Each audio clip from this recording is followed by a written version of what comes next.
আমি বহুদিন যাবৎ ভাবতাম যে আল্লাহ সুবহানাহু ওয়া তাআলা কেন পবিত্র কোরআনে এত বিস্তারিত করে বনী ইসরাইলের ঘটনা বলল, আর দুনিয়ার কোনো জাতির ঘটনা এত বিস্তারিত বলেনি। কি আদ, কি সামুদ, কি লুত, এক দুই বাক্যে শেষ করে দিয়েছে। এক দুই বাক্য। আদ, সামুদ, লুত অন্যায় করেছিল, ধ্বংস করে দিয়েছে, এক দুই বাক্যে শেষ। আর ঘটনা বর্ণনা করেছে ডিটেইলস বনী ইসরাইলের কোরআনে। কোরআনের মতো একটা দামি গ্রন্থে যার প্রত্যেকটা বাক্য, প্রত্যেকটা হরফ, প্রত্যেকটা বর্ণ দামি, সেখানে বনী ইসরাইলের ঘটনা দিয়ে পরিপূর্ণ করে রাখা আছে। এটা আগে বুঝতাম না। এখন মুসলমানদের চরিত্র দেখে, ইউরোপ ঘুরে মুসলমানদের অবস্থা দেখে, ফিলিস্তিনে মুসলমানদের উপর অত্যাচার দেখে আমার ব্রেন পরিষ্কার হয়ে গেছে যে আল্লাহ কোরআনে বনী ইসরাইলদের আলোচনা এই জন্যই করেছে যে মুসলমানেরাও একদিন বনী ইসরাইল হয়ে যাবে। স্বভাবে, চাল চরিত্রে, গোলামিতে, দাসত্বে বনী ইসরাইল আর মুসলমানদের মধ্যে কোনো পার্থক্য থাকবে না। যখন এই রেজাল্টটা আমি পৌঁছলাম, তখন আল্লাহর নবীর একটা হাদিসও ব্রেনে চলে আসলো, আরে এটা তো আমার আবিষ্কার করার কিছু নাই, আল্লাহর নবী তো নিজেই বলে গেছে। আল্লাহর নবী নিজে হাদিসে বলে গেছে যে তোমরা বনী ইসরাইলদের মতো হবা দুই জুতার পাটের মতো। এক জুতার পাট আর এক জুতার পাটের সাথে যেভাবে মিলে যায়, আমার উম্মত বনী ইসরাইলের সাথে ওইভাবে মিলে যাবে। বনী ইসরাইলেরা যদি 70 গ্রুপে বিভক্ত হয়ে থাকে, তাহলে আমার উম্মত 70 গ্রুপের চাইতে বেশি ফিরকায় বিভক্ত হবে। বনী ইসরাইলের কোনো ব্যক্তি যদি ওর মায়ের সাথে জেনা করে থাকে, তাহলে আমার উম্মতের একজন লোক মায়ের সাথে জেনা করবে। এইভাবে তোমরা মিলে যাবে। নাউজুবিল্লাহ। এটা আমার নতুন করে বের করার কিছু নাই, কিন্তু এটা আমার বুঝার বাকি ছিল, বাস্তবে দেখার বাকি ছিল। এখন আপনি মুসলমানদের দেখেন, ভারতের মুসলমানদের দেখেন, ইউরোপে যারা মুসলমান গেছে তাদের দেখেন, আপনার বাংলাদেশের হুজুরদেরকে দেখেন, আলেম ওলামাদেরকে দেখেন, কিভাবে একজন আরেকজনকে গালাগালি করতেছে, কিভাবে একজন আরেকজনের বিরুদ্ধে মারামারি করতেছে, কিভাবে একজন আরেকজনের বিরুদ্ধে লেখালেখি করতেছে। ন্যূনতম আত্মসম্মান, ন্যূনতম আত্মমর্যাদা থাকলে মানুষ যে ধরনের কথা বলে না, যে ধরনের আচরণ করে না, সেই ধরনের আচরণ সাধারণ মুসলমান তো দূরে থাক, আলেম ওলামারা করতেছে। তাহলে এরা যদি আজকের যুগের বনী ইসরাইল না হয়, কারা আজকের যুগের বা কারা বনী ইসরাইল হবে? স্বভাবে, চাল চরিত্রে বনী ইসরাইল হয়ে গেছে মুসলমানেরা। এই জন্য মুসলমানদের ভাগ্যে বনী ইসরাইলের ভাগ্য মিলে গেছে। কিভাবে? ফেরাউন যেভাবে বনী ইসরাইলদেরকে জবাই করত দিনের বেলা প্রকাশ্যে, পৃথিবীতে কেউ বলার ছিল না, ওইরকম মূল্যহীন হয়ে গেছিল বনী ইসরাইলরা। তো আজকের যারা বনী ইসরাইল, তাদেরকে ওইভাবেই হত্যা করতেছে আজকের ফেরাউনেরা। কেন? ফিলিস্তিনে কি লুকিয়ে হত্যা করা হচ্ছে ভাই? ফিলিস্তিনে কি গোপনে হত্যা হচ্ছে? সারা পৃথিবীর কোটি কোটি মানুষের সামনে, কোটি কোটি মানুষের সামনে। গতকাল ফিলিস্তিনি একজন তরুণী তার ভিডিও দিয়েছে যে তারা আগে ভিডিও দিত ভাই বোন মিলে, ভাই বোন মিলে ভিডিও দিত, বাপের সাথেও ভিডিও দিয়েছে। আর এখন ভিডিও দিয়ে বলতেছে এই যে এটা আমার ভাইয়ের কবর, আমার ভাই মরে গেছে, যে ভাই আমার সাথে আপনাদেরকে ভিডিও দিত। এই যে এটা আমার বাপের কবর, আমার বাপ মারা গেছে, যে বাপও আপনাদেরকে ভিডিও দিত। দুনিয়ার মানুষকে সম্বোধন করতেছে যে এই যে দেখেন ফিলিস্তিনের এই অবস্থা, এই যে কারেন্ট নাই, এই যে পানি নাই, এই যে বিদ্যুৎ নাই, এই যে খাবার নাই, এই যে আমাদেরকে হত্যা করা হচ্ছে, এই যে আমার ভাইকে মেরে ফেলে দিল, এই যে আমার বাপকে মেরে ফেলে দিল, এই যে আমার বোনকে মেরে ফেলে দিল। লক্ষ লক্ষ মানুষ দেখতেছে, সারা বিশ্বের মুসলমানেরা দেখতেছে, মুসলিম দেশগুলো দেখতেছে, সারা বিশ্বের কাফের মুশরিকরা দেখতেছে, ইহুদি খ্রিস্টানেরা দেখতেছে, বিবিসিতে দেখতেছে, আল জাজিরাতে দেখতেছে, কিন্তু কথা বলার কেউ নাই। তাহলে আমরা যদি ওই যুগের বনী ইসরাইল না হইতে, এর চেয়ে বড় উদাহরণ কি নিবেন? সেই যুগের ফেরাউনের কথা আল্লাহ কোরআনে বলছে যে ও জীবিত জবাই করে দিত পুত্র সন্তানকে চোখের সামনে। তারা তো জীবিত আমাদের শিশু বাচ্চাদেরকে হত্যা করতেছে সারা পৃথিবীর চোখের সামনে, কেউ বলার নাই। তাহলে আমরা বনী ইসমাইল কিন্তু হয়ে গেছি বনী ইসরাইল। কেন? আমাদের স্বভাব চরিত্র, চাল চরিত্রের কারণে আল্লাহ বানিয়ে দিয়েছে। মুসলমানদের এই স্বাভাবিক চাল চরিত্র বিকৃত হলো কখন? একই কারণ, সেম কারণ। ঠিক যেভাবে 200-300 বছরের গোলামিতে, 200-300 বছরের ফেরাউনের গোলামিতে বনী ইসরাইলের স্বভাব নষ্ট হয়ে গেছিল, ঠিক তেমনি 200 বছরের কলোনিয়াল সিস্টেমের গোলামিতে আমাদের চরিত্র বিকৃত হয়ে গেছে। ভাই আমরা 200-250 বছর থেকে গোলাম। আপনি মনে করেন না যে আমরা স্বাধীন হয়েছি? যেই দিন থেকে ব্রিটিশরা এই দেশে প্রবেশ করেছে 1757 সালের 23শে জুন, সেই দিন থেকে আজ 2023 পর্যন্ত গোলাম আমরা। তাহলে কতদিনের গোলামি? প্রায় 200 থেকে 250 বছরের গোলাম। তো ওই 1757 23শে জুনে যে মুসলমানেরা এই দেশে বসবাস করত, ওর আত্মমর্যাদা ছিল, ওর আত্মসম্মান ছিল, ওর দাপট ছিল, ওর ক্ষমতা ছিল, ওর সাহস ছিল, আর আমানতদারিতা ছিল, ন্যায়পরায়ণতা ছিল। আর 300 বছরের গোলামে আমাদের স্বভাব এত খারাপ হয়ে গেছে যে হুজুরে হুজুরে মারামারি লেগে যাবে, স্টেজে মারামারি লেগে যাবে, স্টেজে যদি মারামারি লাগিয়ে দেন তো মারামারি লেগে যাবে। এই হচ্ছে আমাদের স্বাভাবিক চরিত্রের বিকৃতি গোলামির কারণে। একটা উদাহরণ দিলাম। আর কবি ইকবালের ওই বাক্য তো আছেই যে সবক ফিরসে পড়, আদালত কা, সাদাকত কা, শুজাআত কা। এ মুসলমানেরা, তোমরা নতুন করে সত্যবাদিতা শিখো, যেই সত্যবাদিতা তোমাদের নবীর জন্মগত বৈশিষ্ট্য ছিল। তোমরা নতুন করে ন্যায়পরায়ণতা শিখো, যেই ন্যায়পরায়ণতা তোমাদের নবী হওয়ার আগে জন্মগত ন্যায়পরায়ণ ছিল। তোমরা নতুন করে আমানতদারিতা শিখো, তোমাদের নবী জন্মগত আমানতদার ছিলেন।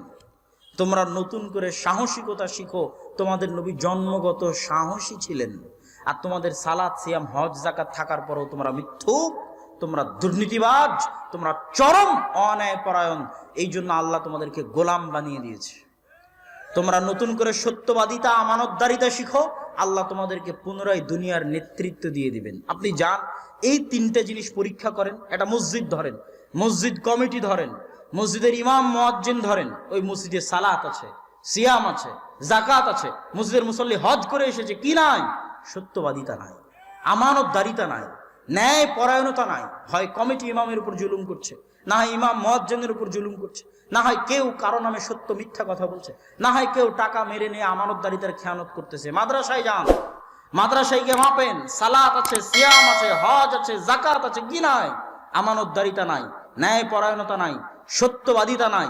ইসলামী দলে যান, ইসলামী সংগঠনে যান, কি আহলে হাদিস, কি সালাফি, কি নন আহলে হাদিস, কি হানাফি, ইসলামী দল সংগঠনে যান, গিয়ে দেখেন সালাত সিয়াম হজ যাকাত আছে, কি নাই? আমানতদারিতা নাই, ন্যায় পরায়ণতা নাই, সত্যবাদিতা নাই, সাহসিকতা নাই, চামচামি আছে, চাটুকারি আছে, দুর্নীতি পরায়ণতা আছে, মিথ্যাবাদিতা আছে, অসাহসিকতা আছে। এদেরকে দিয়ে কোনোদিন পৃথিবী বিজয় হবে না। গোলাম ইবনু গোলাম, দাসের ছেলে দাস, এভাবে গোলামি করে পার হয়ে যাবে। এই চারিত্রিক বিকৃতি গোলামি থেকে এসেছে। আমাদের স্বাভাবিক চরিত্র এরকম ছিল না, গোলামি করতে করতে এই চরিত্র এসেছে। কেন? ব্রিটিশদের আজীবনের রুল ছিল ডিভাইড অ্যান্ড রুলস, ভাগ করো আর শাসন করো। এই ভাগ করো আর শাসন করোতে স্বাভাবিক চারিত্রিক বিকৃতি ঘটেছে। আমাদের যেমন ব্রিটিশরা শাসন করেছে, ঠিক আমাদের হাজার হাজার মাইল দূরের ভাই আফ্রিকার মুসলমানদেরকে কারা শাসন করেছে? এখনো শাসন করছে। ফ্রান্স, ইতালি, স্পেন আজও শাসন করছে। আফ্রিকার মুসলিম দেশগুলো আজও নিজের টাকা নিজের কেন্দ্রীয় ব্যাংকে রাখতে পারবে না, ফ্রান্সের কেন্দ্রীয় ব্যাংকে রাখতে হবে। আজও একটা অস্ত্র কিনতে পারবে না ফ্রান্সের অনুমতি ছাড়া, স্বাধীন দেশ। আজও পররাষ্ট্রনীতি ঠিক করতে পারবে না ফ্রান্সের অনুমতি ছাড়া, গোলাম। এই যে সামারি সারমর্মটা, এটা চোখ দিয়ে বুঝলাম কখন। মদিনায় আমার আফ্রিকার বন্ধুরা ফরাসি ভাষায় কথা বলে, মানে তাদের আরবির পরে সেকেন্ড ল্যাঙ্গুয়েজ হচ্ছে ফরাসি। এটা আমার ব্রেনে ধরতো না। তো ইউরোপ সফর করার পর বুঝলাম, আরে আমরা বাঙালিরা ইংরেজি বলি কেন? আমরা ইংরেজি বলি এই জন্য যে আমরা গোলাম ছিলাম ব্রিটিশের। গোলাম ইবনে গোলাম, দাস ইবনে দাস, আজীবন ব্রিটিশের গোলামি করেছে, এই জন্য আমাদের সেকেন্ড ল্যাঙ্গুয়েজ ইংরেজি। ইংল্যান্ডের সীমানা পার হওয়ার পর ইতালি, স্পেন, ফ্রান্সে, জার্মানিতে ইংরেজির অস্তিত্ব নাই। ইতালির বিমানবন্দরে পর্যন্ত ইংরেজির অস্তিত্ব পাবেন না।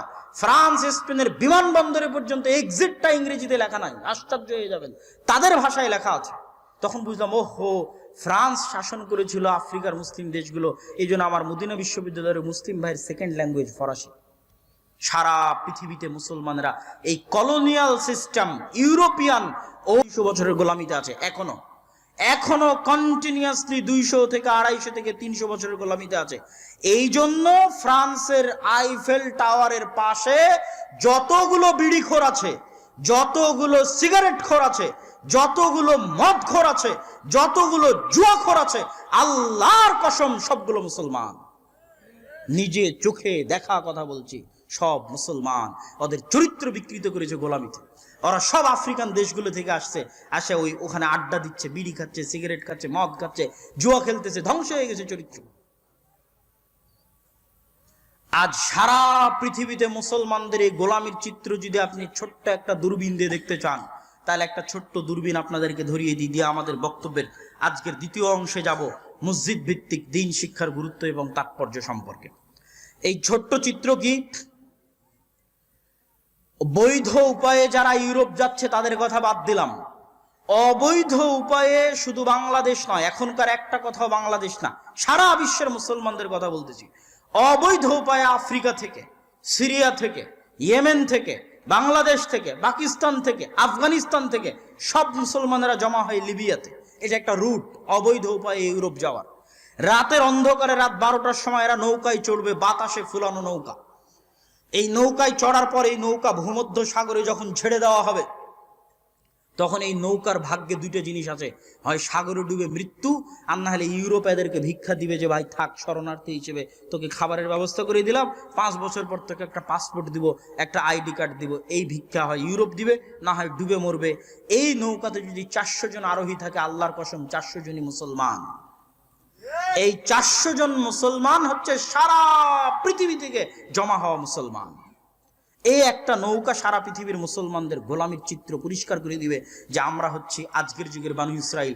আর ফেরাউনেরা প্রকাশ্যে জবাই করতেছে ফিলিস্তিনে, কিন্তু আমাদের স্বাভাবিক চারিত্রিক বিকৃতির কারণে, ধ্বংস হয়ে যাওয়ার কারণে আমরা মাথা উঁচু করে দাঁড়াতে পারতেছি না।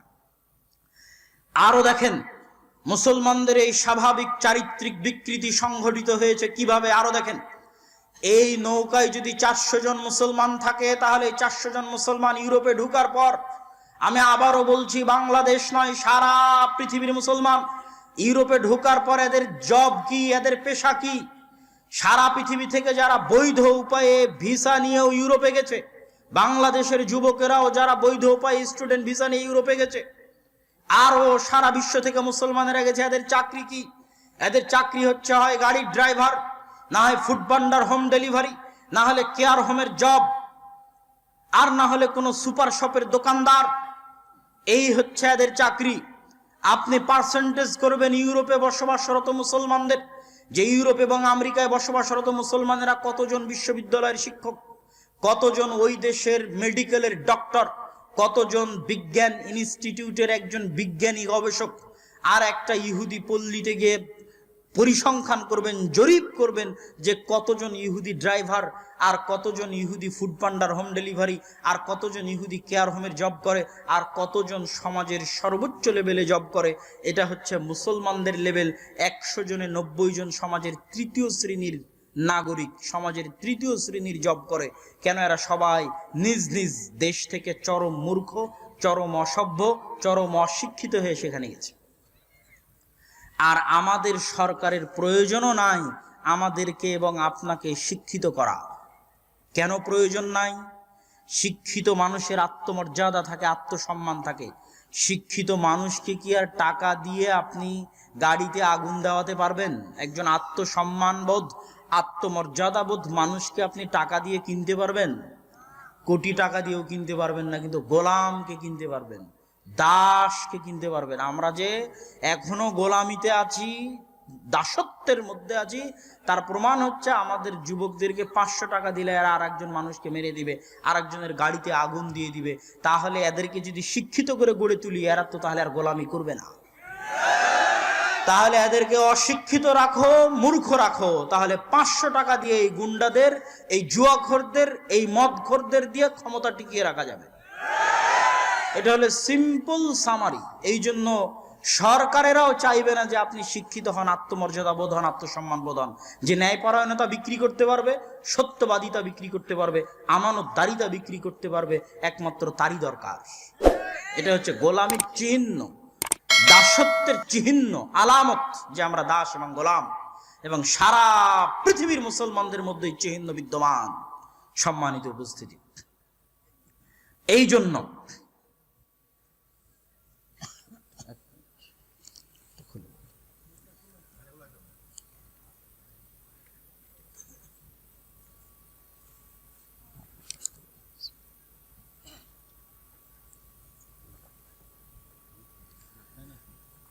তো সারা বিশ্বের সমগ্র পৃথিবীর মুসলমানেরা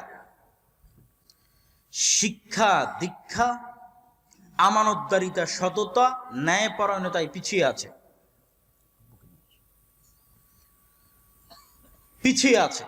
এই পিছিয়ে থাকা স্বচক্ষে দেখার পর, নিজ চোখে অনুভব করার পর, যে আমাদের কাছে আজকের যুগের ফেরাউনরা শিক্ষা এবং জ্ঞান বিক্রি করে, শিক্ষা এবং জ্ঞান বিক্রি করে আমাদেরকে গোলাম বানিয়ে রাখে।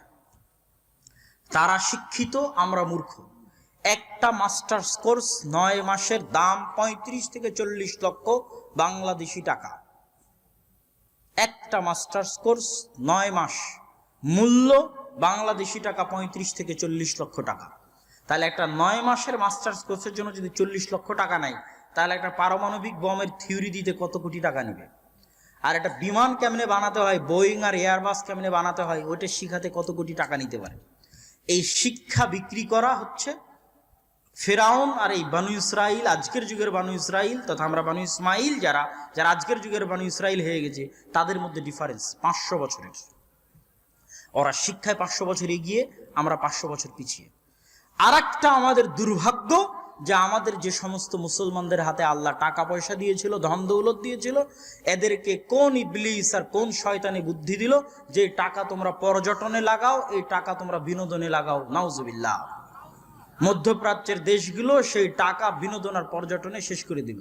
শিক্ষার পিছনে ফোকাসিং খরচ বিশ্বের কোনো মুসলিম দেশ করলো না, যে তারা শিক্ষায় উন্নত হবে, জ্ঞানে গুণে আত্মমর্যাদা আত্মসম্মানে উন্নত হবে, এই কাজ করলো না।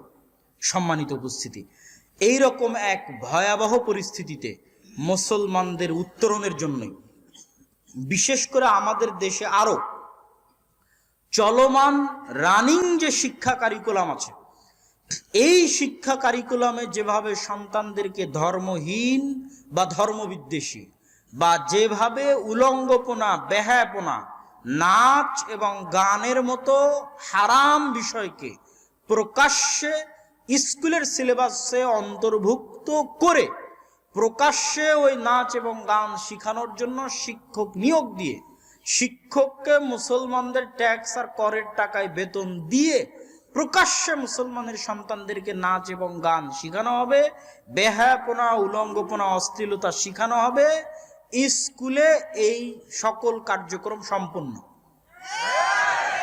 এইরকম এক ভয়ঙ্কর অবস্থায় আপনারা যদি ভবিষ্যৎ প্রজন্মকে রক্ষা করতে চান, ভবিষ্যৎ প্রজন্মের ঈমান এবং আকীদা রক্ষা করতে চান, তাহলে যখন আমাদের গোলামি শুরু হয়েছিল ব্রিটিশ আলমে, ব্রিটিশের শাসন আমলে আমাদের যে গোলামি শুরু হয়েছিল, তখন যেমন আমাদের আদি বাপদাদারা তাদের পরবর্তী প্রজন্মের ঈমান আকীদা রক্ষার জন্য মসজিদ ভিত্তিক মক্তব চালু করেছিল, দ্বীন শিক্ষার ব্যবস্থা চালু করেছিল, আজ আবারও ওই বিধান যে মসজিদ ভিত্তিক দ্বীন শিক্ষার ব্যবস্থা করতে হবে, এটা প্রত্যেক মুসলমানের উপর, প্রত্যেক মসজিদ কমিটির উপর, মসজিদের সাথে সংশ্লিষ্ট দায়িত্বশীলদের উপর আমার জ্ঞানে, আমার বিবেচনায়, আমার বুদ্ধিতে ফরজের মতো জরুরি কর্তব্য। এই ফরজের মতো জরুরি কর্তব্য আরো কেন, আরো একটু খুলে বলি। এখানে 1 ঘন্টা বা 1.5 ঘন্টা যদি বক্তব্য দেই, তাহলে আপনারা বাড়িতে যেতে যেতে সব কথা ভুলে যাবেন। গত বছরও এখানে এসেছিলাম, গত বছরও হয়তো 1.5 ঘন্টা বক্তব্য দিয়েছি, আজ আর মনে নাই আপনাদের। তার আগের বছর যদি এসে থাকি 1.5 ঘন্টা বক্তব্য দিয়েছি, ভুলে গেছেন, মনে নাই। কিন্তু আপনারা ছোটবেলায় যে বক্তব্যে 2-1টা দোয়া শিখেছেন, যে 2-1টা কোরআনের আয়াত শিখেছেন, আমল আকীদা শিখেছেন, ওটা এখনো মনে আছে। মরা পর্যন্ত অতটুকুই কাজে লাগে, সারা জীবনে আর সেভাবে শিখাও হয় না। আজকে যদি ওই মক্তব ব্যবস্থা উঠে যায় বা গেছে, থাকলে সেভাবে শক্তিশালী সচেতন অবস্থার উপর নাই, মজবুত অবস্থার উপর নাই, যেভাবে উঠে যাচ্ছে এবং উঠে গেছে, যেভাবে এলাকায় গ্রামে গ্রামে ব্রাক থেকে শুরু করে, প্রাথমিক বিদ্যালয় থেকে শুরু করে, কিন্ডারগার্টেন স্কুল থেকে শুরু করে, ইংলিশ মিডিয়াম স্কুল থেকে শুরু করে, খ্রিস্টান মিশনারিদের স্কুল থেকে শুরু করে ছড়িয়ে পড়ছে, সেটার সাথে আমরা যেভাবে শিক্ষা বিমুখ জাতি, শিক্ষা বিমুখ, আমাদের কাছে উন্নতি কি? আমাদের কাছে উন্নতি হচ্ছে কনস্ট্রাকশন, বিশাল 300 ফিট রাস্তা বানিয়েছেন, অথচ আপনারাই দাবি করছেন ইংল্যান্ড আপনাদের চেয়ে উন্নত। ইংল্যান্ডে যান দেখি এত বড় রাস্তা আছে কিনা, ইংল্যান্ডে যে দেখেন যে আছে কিনা ইংল্যান্ডে এত বড় রাস্তা, আপনাদের এলাকার মতো সরু রাস্তা। তার মানে আমি বলছি না যে রাস্তা তৈরি করা উন্নতি নয়। আপনি মনে করছেন বিশাল দুবাই বুর্জ খলিফা বানিয়ে আপনি উন্নত হয়েছেন, তো বুর্জ খলিফার মতো আর বুর্জ খলিফা আমেরিকা ইউরোপে আছে কিনা দেখেন তো, নাই। তার মানে আমি বুঝাতে চাচ্ছি যে ওরা যদি পৃথিবীর আজকে সবচেয়ে উন্নত জাতি হয়ে থাকে, আর বিল্ডিং বানানো যদি উন্নতি হয়, তো সবচেয়ে উন্নত উঁচু বিল্ডিং ওদের এলাকায় থাকবে, স্বাভাবিক। রাস্তা বানানো যদি উন্নত হয়, তাহলে সবচেয়ে প্রশস্ত রাস্তা ওদের এলাকায় থাকবে। সেটা ওদের এলাকায় নেই, মুসলমানদের এলাকায় আছে, কিন্তু মুসলমানেরাই গোলাম। তাহলে ওরা কি দিয়ে পৃথিবী চালাচ্ছে ভাই? ওদের কাছে আছে অক্সফোর্ড, ক্যামব্রিজ, হার্ভার্ড, যা আপনার কাছে নাই। তাহলে মুসলমানেরা যদি উন্নত হতে চায়, তো ওখানে কাজে লাগাতে হবে। ওই একই রোগ, একই অসুস্থতা মুসলমানদের আপনাদের রুট লেভেলে, স্বাভাবিক রুট লেভেলে। মসজিদ উন্নত কেন? মসজিদে টাইলস আছে, মসজিদে এসি আছে। তো মসজিদ স্বর্ণ দিয়ে বানিয়ে দেন, এলাকার শব্দ জুয়াখোর মদ করে ভরে গেছে। তো স্বর্ণ দিয়ে মসজিদ বানিয়ে কি করবেন, যেখানে আশেপাশের সব মদখোর, জুয়াখোর, ফ্রি ফায়ার, পাবজি, এগুলোতে যুবক সমাজ ডুবে গেছে। ওই এলাকার মসজিদ স্বর্ণ দিয়ে বানিয়ে কি করবেন? এই জন্য আমি এখন পর্যন্ত 130-এর অধিক মসজিদ সফর করে, ফি সাবিলিল্লাহ, আল্লাহর সন্তুষ্টির জন্য 130-এর অধিক মসজিদ সফর করে শক্তভাবে মসজিদ কমিটিদেরকে বলা আছে যে এই মসজিদের টাইলস বিক্রি করে মসজিদে মক্তব চালু করেন, মসজিদের এসি বিক্রি করে মসজিদে মক্তব চালু করেন। এরকম অসংখ্য মসজিদে গেছি যেখানে মসজিদে এসি আছে, টাইলস আছে, কিন্তু মসজিদে মক্তব নাই। কোথাও মক্তব আছে বেহাল দশা, খোঁজ নেওয়ার কেউ নাই, দেখার কেউ নাই। কোথাও মক্তব আছে, কেউ একটু খোঁজ নিলে সবাই তাদের সন্তানদেরকে পাঠায় না, 5 জন, 10 জন, 40 জন, 50 জন, ভয়ঙ্কর করুণ অবস্থা। তাহলে আমাদের দৃষ্টিতে উন্নতি কি? আমাদের দৃষ্টিতে টাইলস মানে উন্নতি, এসি মানে উন্নতি। এই জন্য আমরা গোলাম। আমরা যদি আজকে এই মসজিদের দায়িত্ব কোনো 5 জন ইউরোপিয়ানকে দিয়ে দিই, তাহলে ওরা যদি এসে দেখে মসজিদ ফান্ডে 10 টাকা আছে, তাহলে 10 টাকার 5 টাকা আগে শিক্ষার জন্য ব্যয় করবে। এই জন্য ওরা পৃথিবীর শাসক। 10 টাকার 5 টাকা আগে জ্ঞানের উন্নতির জন্য ব্যয় করবে। এই জন্য ওরা পৃথিবীর শাসক। আর আমরা এই জন্য গোলাম, আমরা এই জন্য দাস, যে আমাদের কাছে এই শিক্ষা, এই জ্ঞানের কোনো মূল্য নাই। এই 1 ঘন্টার আলোচনা আপনারা সবাই ভুলে যাবেন, কিন্তু ওই মসজিদে যদি একটা শক্তিশালী মক্তব পরিচালিত হয়, যেই মক্তবের মাধ্যমে মৌলিকভাবে কোরআন শিখবে, মৌলিকভাবে দ্বীন শিখবে, তাহলে সেই মৌলিক দ্বীন শিক্ষা, মৌলিক কোরআন শিক্ষা স্থায়ী হবে, স্থায়ী। ওই বাচ্চা আর কোনোদিন ভুলবে না। তারপরে আর এক দল আসবে, আর এক দল আসবে, আর এক দল আসবে। সবচেয়ে বড় সাদাকায়ে জারিয়া হিসেবে আপনার জীবনে থেকে যাবে মসজিদ ভিত্তিক দ্বীন শিক্ষার এই কার্যক্রম। আর দাওয়া ইলাল্লাহের পক্ষ থেকে আমরা সারা দেশে এখন পর্যন্ত 300টি মক্তব উদ্বোধন করেছি। মক্তব পরিচালনার জন্য সিলেবাস প্রণয়ন করা হয়েছে। উসমানী কায়দা এবং আদর্শ শিক্ষা, এই দুটো হচ্ছে আমাদের সিলেবাসের বই। আজকেও খোঁজ নিলে পেতে পারেন। এই বইয়ের উপর শিক্ষকদের ট্রেনিং এর ব্যবস্থা করা হয়েছে। আজকে এখন আল জামিয়া সালাফিয়া ডাঙ্গিপাড়া পবা রাজশাহীতে 3য় ব্যাচের 10 দিন ব্যাপী ট্রেনিং চলতেছে, যেখানে বাংলাদেশের বিভিন্ন অঞ্চল থেকে 30-এর অধিক মক্তবের শিক্ষকেরা একত্রিত হয়েছে। 2য় ব্যাচে 70 জন মক্তবের শিক্ষক ট্রেনিং নিয়েছে। প্রথম ব্যাচে 40 জন মক্তবের শিক্ষক ট্রেনিং নিয়েছে। আর এখন 3য় ব্যাচের ট্রেনিং চলতেছে জামিয়া সালাফিয়া ডাঙ্গিপাড়া পবা রাজশাহীতে। এখন আজকেও ট্রেনিং নিচ্ছে। এই যে 40 জন, 70 জন, 30 জন, এদের সকলের যাতায়াত খরচ ফ্রি।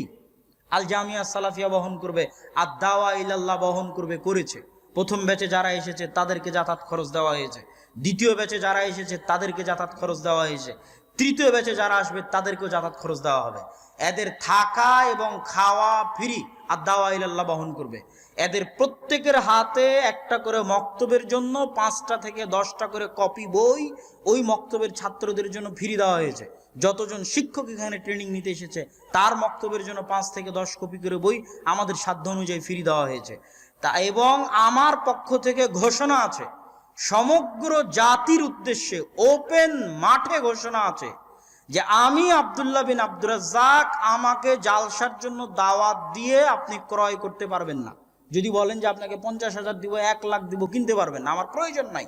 কিন্তু আপনি বলেন যে আপনার এলাকার মসজিদে মক্তব চালু করবেন, আমার যাওয়ার দরকার আছে ওখানে, আমি ফি সাবিলিল্লাহ আপনার ওখানে যাব। এখন পর্যন্ত 140-এর কাছাকাছি মসজিদে গেছি, এখানেও এসেছি। দায়িত্বশীলেরা বলুক যেই দিন এসেছি সেই দিন তারা কোনো হাদিয়া আমাকে দিতে পেরেছে কিনা। এই 140টা মসজিদের দায়িত্বশীলেরা বলুক যে আব্দুল্লাহ বিন আব্দুর রাজ্জাক তাদের এলাকায় গেছিল, তারা হাদিয়া দিতে পেরেছে কিনা। জাতির সাথে ওয়াদা। এত কিছু করার পরও যদি আপনি আপনার মসজিদে মক্তব চালু না করেন, তাহলে এর জন্য আপনি দায়ী, আমি না। আপনি যদি আপনার মসজিদের মক্তব আর দাওয়া ইলাল্লাহর অধীনে দিয়ে আপনার শিক্ষককে ট্রেনিং দিয়ে শক্তিশালী না করেন, এত সুযোগ সুবিধা দেওয়ার পরও, এত চেষ্টা এবং পরিশ্রমের পরও, তাহলে কিয়ামতের মাঠে আপনি জবাবদিহি করবেন আল্লাহর সামনে, আমি না। অতএব জাতির সামনে উদাত্ত আহ্বান জানিয়ে যাচ্ছি, বাংলাদেশের প্রত্যেক মসজিদে, কি হানাফি কি আহলে হাদিস, হানাফিও যদি বলে এখানে আসতে হবে কোরআন শিক্ষার জন্য, আমি যেতে প্রস্তুত আছি। কি হানাফি কি আহলে হাদিস, প্রত্যেক মসজিদে দ্বীন শিক্ষা, মসজিদ ভিত্তিক দ্বীন শিক্ষা বাস্তবায়ন করতে হবে। এটা আমাদের চ্যালেঞ্জ, এটা আমাদের যুদ্ধ। আর দাওয়া ইলাল্লাহর মাধ্যমে সারা দেশে আমরা এই যুদ্ধ, এই চ্যালেঞ্জ নিয়ে সফর করতেছি, চেষ্টা করতেছি আল্লাহর সন্তুষ্টির জন্য, জাতির স্বার্থে, মুসলিম জাতির স্বার্থে, নির্দিষ্ট কোনো গোত্র বা দলের জন্য নয়, মুসলমানদের সন্তানের স্বার্থে, মুসলমানদের ভবিষ্যৎ প্রজন্মের স্বার্থে, মুসলমানদের ভবিষ্যৎ স্বাধীনতা রক্ষার স্বার্থে, তাদের মান সম্মান ইজ্জত ইমান এবং আকীদা রক্ষার স্বার্থে। অতএব এই মৌলিক বেসিক কাজে সারা দেশের সকল মুসলমানদের এগিয়ে আসা আমার মাধ্যমে করতে হবে, দাওয়া ইলাল্লাহর মাধ্যমে করতে হবে, এটা জরুরি নয়। কিন্তু মসজিদে দ্বীন শিক্ষার ব্যবস্থা হতে হবে, এটা জরুরি। শুধু কোরআন শিখিয়ে থামা যাবে না, মৌলিক দ্বীন শিখাতে হবে। আমাদের যে দ্বীন শিক্ষার যে বইটা আদর্শ শিক্ষা নামে লেখা আছে, সেখানে আদব কায়দা, কথাবার্তা, দোয়া, আকীদা, নবীর জীবনী সব কিছু অন্তর্ভুক্ত করা আছে, সালাত, অজু, মৌলিক দ্বীন শিক্ষারও ব্যবস্থা মসজিদে থাকতে হবে। তো সকল ব্যবস্থাপনা দাওয়া ইলাল্লাহর কাছে আছে। যদি আমাদের যারা লাইভ দেখছেন তারাও দেখতে পারেন, যারা এখান থেকে উঠে যাবেন, যারা বই কেনার সময় আসবেন তারা আমাদের দায়িত্বশীলের সাথে যোগাযোগ করতে পারেন। লাইভে আমাদের যে ফর্ম দেওয়া আছে গুগল ফর্ম, ওটা পূরণ করলে ওইটার ভিত্তিতে আমরা ধীরে ধীরে সফর করতেছি। ওইটার ভিত্তিতে যোগাযোগ করে আমরা মসজিদের মক্তবের শিক্ষকদেরকে ডেকে ট্রেনিং দিয়ে তার এলাকায় মক্তব চালু করে দিচ্ছি। সকলের প্রতি আর দাওয়া ইলাল্লাহর এই বৃহৎ প্রজেক্টে সম্পৃক্ত হওয়ার উদাত্ত আহ্বান রেখে আগামী 7 ও 8ই মার্চ আল জামিআহ আস-সালাফিয়া রূপগঞ্জ নারায়ণগঞ্জে 3 দেশের আলেম ওলামা উপস্থিত থাকবে। ভারতের আলেম ওলামা উপস্থিত থাকবে, সৌদি আরবের আলেম ওলামা উপস্থিত থাকবে, আর বাংলাদেশের আলেম ওলামা থাকবে ইনশাআল্লাহ। এই 3 দেশের আলেম ওলামার উপস্থিতিতে সালাফি কনফারেন্স 7 ও 8ই মার্চ জামিয়া সালাফিয়া রূপগঞ্জ নারায়ণগঞ্জ। উক্ত সালাফি কনফারেন্সে আপনাদের আসার উদাত্ত আহ্বান জানিয়ে এবং সকলকে মাসিক আলে ইতিসাম পত্রিকাটি নিয়ে যাওয়ার উদাত্ত আহ্বান জানিয়ে পুরো বক্তব্যের সামারি, যে টার্ম, যে পরিভাষাগুলো ব্যবহার করেছি পুরো বক্তব্যে, কি কি পরিভাষা ব্যবহার করেছি, আমরা হচ্ছে এই যুগের বানু ইসরাইল, আর ফিলিস্তিনে যারা আমাদেরকে জবাই করতেছে এরা হচ্ছে এই যুগের ফেরাউন। আর এই কাজ ভুলেও করবেন না যে ফিলিস্তিনে যে মুসলিম ভাইদেরকে অত্যাচার হচ্ছে ওদেরই ভুল ধরে, ওদেরকেই ছোট করে যে তোরা এরকম করলি কেন, তোদের জন্য এই হলো, তোদের জন্য এই হলো। এটা যে বানু ইসরাইলের স্বভাব, নিচু হীন স্বভাব। আপনার ভাই মরতেছে, ওর কি ভুল সেটা পরে পিঠে হাত বুলিয়ে সংশোধন করা যাবে, কিন্তু যে আপনার ভাইকে মারতেছে, আপনার ভাইয়ের ভুলের জন্য ওই অত্যাচারী জালেম ফেরাউনকে জাস্টিফাই করার কোনো উপায় নাই। এটা কখনোই একজন ইমানদার মুমিনের বৈশিষ্ট্য হতে পারে না, যেটা আজকে ইসলামী ভ্রাতৃত্বের আলোচনার মাধ্যমে আপনাদেরকে বোঝানোর চেষ্টা করেছি। পাশাপাশি পুরো ইসলামের মৌলিক জিনিস কি আমানতদারিতা, সত্যবাদিতা এবং ন্যায়পরায়ণতা, যেটা থেকে আমরা হাজার হাজার কিলোমিটার দূরে, যেটা আমাদের গোলামির কারণে ধ্বংস হয়ে গেছে, যেটার কারণে আমরা এখনো গোলাম আছি, সেটার দিকে দ্রুত গতিতে আমাদেরকে ফিরে যাওয়া, এই সারমর্ম বক্তব্য এবং এই উদাত্ত আহ্বান রেখে আমি আমার আজকের সংক্ষিপ্ত আলোচনা, সংক্ষিপ্ত বক্তব্য এখানেই শেষ করতেছি। আল্লাহ সুবহানাহু তাআলার নিকটে দোয়া করি যে আল্লাহ সুবহানাহু তাআলা দাওয়া ইলাল্লাহর, আপনাদের উস্তাদ জি আছে শাইখ আব্দুর রাজ্জাক বিন ইউসুফ হাফিজাহুল্লাহ আছেন, তিনি আপনাদের সামনে বক্তব্য পেশ করবেন। আল্লাহ সুবহানাহু তাআলা আমাদের এই দাওয়াতি কাজ, আমাদের এই বক্তব্য, জামিয়া সালাফিয়া, দাওয়া ইলাল্লাহ, এগুলোকে কবুল করুক, আল্লাহুম্মা আমিন। কয়েকটি প্রশ্ন হয়তো আমার জন্যই দেওয়া হয়েছে, আমি এই প্রশ্নের উত্তরগুলো দিয়ে এখান থেকে উঠে যাব। আমি আব্দুর রাজ্জাক বিন ইউসুফ হাফিজাউল্লাহর বক্তব্য শুনে প্রতিদিন গালাগালি করতাম। এখন প্রতি রাতে আব্দুর রাজ্জাক বিন ইউসুফের আলোচনা না শুনলে আমার ঘুম হয় না। আমি আমার পূর্বের কার্যকলাপের জন্য সকলের কাছে ক্ষমা চাই। আল্লাহ সুবহানাহু ওয়া তাআলা আপনাকে ক্ষমা করুন এবং ঈমানের উপর অটল রাখুন, আল্লাহুম্মা আমিন। শায়েখ, আমার বাবা মারা গেছে, আমি তার কবর জিয়ারত করতে চাই, কিন্তু আমি জেনারেল শিক্ষিত, আরবি পারি না। এখন কিভাবে বাবার জন্য দোয়া করব? কবর জিয়ারতের একটা ছোট্ট দোয়া আছে, ওটা মুখস্থ করে নেবেন। মুখস্থ করা সম্ভব না হলে কবরের পাশে দাঁড়িয়ে কেবলামুখী হয়ে আল্লাহর কাছে বাংলায় যেটা ভালো লাগে সেটা দোয়া করবেন। পিতার ক্ষমার জন্য দোয়া করবেন এবং তার জন্য আল্লাহর রাস্তায় সাদাকায়ে জারিয়া হিসেবে দান করবেন। এমন এক সময় ছিল তখন নাকি এইগুলো কথা, যেটা আপনি প্রশ্ন জিজ্ঞেস করেছেন সেটা ভুয়া কথা, সত্য নয়। তো ঠিক আছে, আমি আমার বক্তব্য এখানেই শেষ করলাম। ওয়া আখিরু দাওয়ানা আনিল হামদুলিল্লাহি রাব্বিল আলামিন। আসসালামু আলাইকুম ওয়া রাহমাতুল্লাহি ওয়া বারাকাতুহু।